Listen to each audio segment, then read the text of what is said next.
Kita sudah membahas tentang makhluk spiritual dalam Alkitab. Dan kita telah melihat Allah di kerajaan surga, tetapi ia tidak sendirian.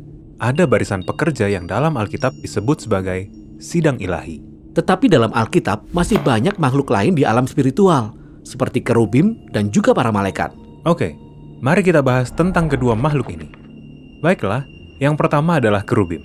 Mereka ini bayi-bayi kecil yang gemuk dan bersayap, kan? Bukan, kita harus menghapus gambaran seperti itu dari pikiran kita.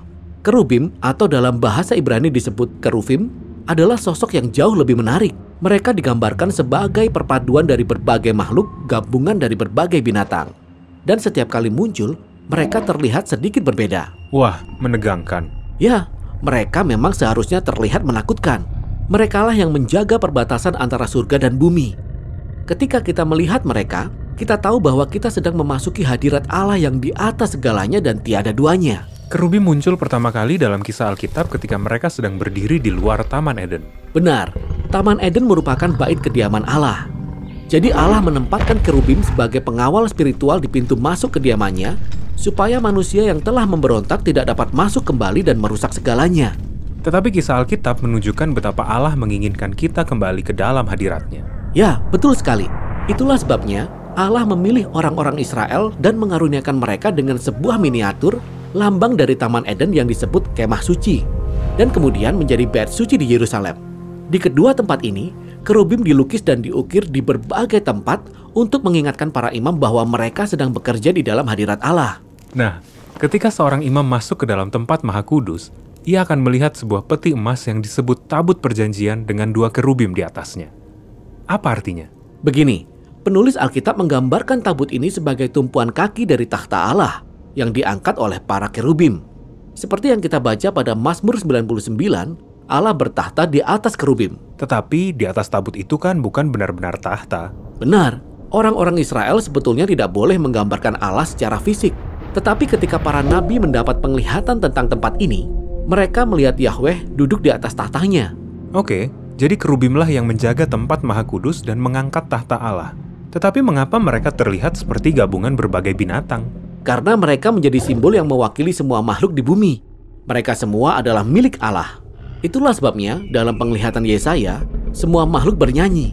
Seluruh bumi penuh dengan kemuliaannya. Seperti paduan suara? Ya, melalui kerubim, semua makhluk ciptaan mempersembahkan pujian bagi Sang Pencipta. Hebat, itulah kerubim. Sekarang, mari kita bicara tentang malaikat. Nah, kita sering mendengar tentang malaikat.